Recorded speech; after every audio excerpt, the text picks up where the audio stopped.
Nama saya Noel. Nama saya Noel. Pak Anies Baswedan. Pak Anies Baswedan. Kenapa kali ini saya harus mengumum Pak Anies Baswedan? Ini terkait juga dengan BPJS Kesehatan. Kalau tidak ada hubungannya, saya tidak mungkin menyebutkan nama Pak Anies Baswedan di dalam konten ini. Sebelumnya saya mau disclaimer dulu. Jadi video ini, kenapa saya harus menyebut Pak Anies atau calon-calon presiden yang lain? Ini bukan saya lagi mempromosikan salah satu calon presiden kita, atau saya lagi berkampanye dan lain-lain. Sekali lagi disclaimer untuk hal-hal itu. Ini terkait dengan perkembangan BPJS Kesehatan untuk saat ini dan waktu-waktu yang akan datang. Oke, jadi Pak Anies, dia memiliki salah satu gagasan yang jika nanti dia terpilih sebagai seorang presiden di periode pilihan kali ini, jika BPJS Kesehatan mengalami defisit, Pak Anies punya gagasan-gagasan yang bisa dia pergunakan atau katakanlah senjata atau ide untuk bisa mengatasi masalah defisit pada BPJS Kesehatan. Terlepas dari itu, apakah ini menjadi sebuah perkataan yang kemudian Pak Anies akan melaksanakan itu jika terjadi nanti defisit pada BPJS Kesehatan?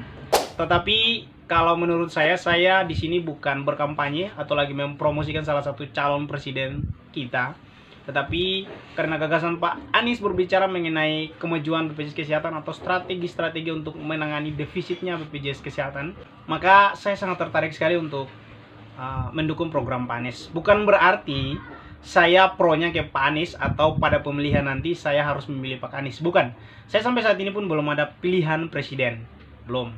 Jadi saya menyinggung program atau gagasan Pak Anies terkait BPJS Kesehatan ini bukan berarti saya memihak pada Pak Anies dan pada pemilihan nanti saya akan memilih Pak Anies. Oh, belum. Saya sampai saat ini pun belum ada. Oke, jadi seperti apa gagasan Pak Anies terkait dengan BPJS Kesehatan nanti jika terjadi defisit? Nah, simak cuplikan ini supaya teman-teman bisa mengerti dan teman-teman sendiri bisa menilai. Terserah apa yang mau teman-teman menilai terkait dengan gagasan Pak Anies yang ada pada cuplikan video ini. Terserah. Ini hanya saya ingin menyampaikan kepada teman-teman saja bahwa setiap pimpinan memang wajib punya gagasan. Dan BPJS Kesehatan untuk saat ini sudah menjadi kebutuhan utama bagi seluruh masyarakat Indonesia. Jadi setiap calon peserta kalau menurut saya memang harus punya gagasan yang mantap untuk bagaimana bisa menangani masalah-masalah defisit pada BPJS Kesehatan supaya BPJS Kesehatan tetap stabil, tidak mengganggu pelayanan BPJS Kesehatan pada masyarakat.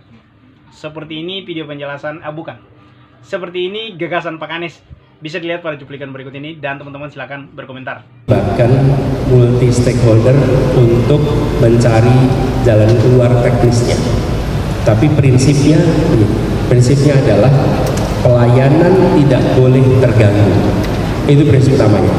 Jadi bagaimanapun kondisi dari BPJS, ini kan sebenarnya jaminan kesehatan nasional, cuman perusahaannya namanya BPJS. JKN itu tidak boleh terganggu. Itu nomor satu. Jangan sampai kemudian kalau JKN terganggu itu breakdown sistem kesehatan kita.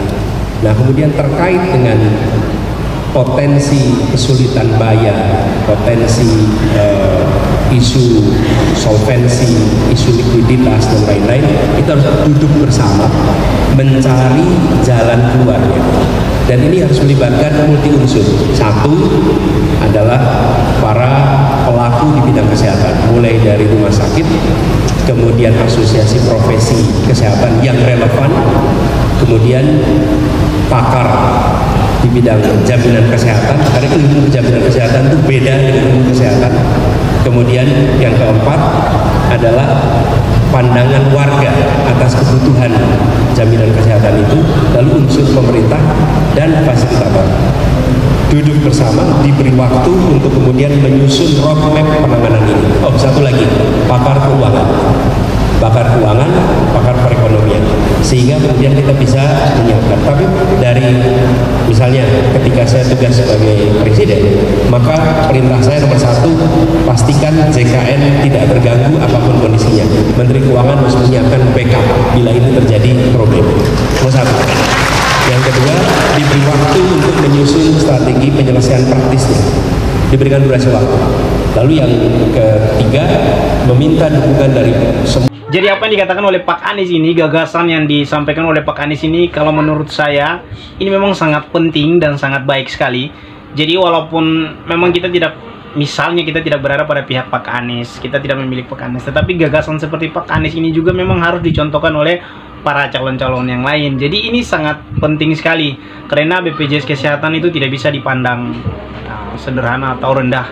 BPJS Kesehatan sekarang untuk masyarakat, apalagi masyarakat lemah, tidak mampu, itu sudah sangat penting sekali. Jadi BPJS Kesehatan untuk setiap calon presiden memang harus benar-benar diperhatikan. Dan untuk Pak Anies, saya angkat jempol untuk Pak Anies karena gagasannya menurut saya bagus. Jadi jika Pak Anies terpilih nanti sebagai presiden, semoga apa yang Pak Anies sampaikan ini bisa Pak Anies laksanakan. Kali ini semoga presiden kita adalah orang yang dipilih Tuhan, dan terutama untuk BPJS Kesehatan semoga bisa disupport oleh pimpinan kita terkait kasus-kasus defisit pada BPJS Kesehatan. Pemerintah bisa menunjang hal-hal tersebut dengan strategi gagasan-gagasan mereka.